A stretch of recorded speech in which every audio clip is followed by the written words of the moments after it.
If you had uploaded your signature in Outlook and you wish to change it or remove it, then in this video, I'm going to show you how you can do exactly that.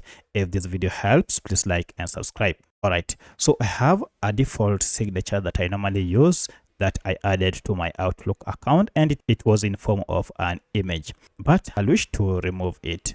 To do so, go and log into your Outlook account, then head to settings here.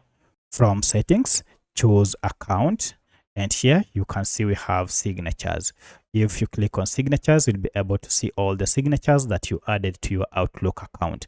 As you can see, I have one here. This was my official signature that I added, and I'll wish to remove it.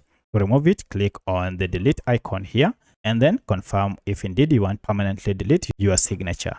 And I'll click on OK. And as you can see now, I no longer have a signature.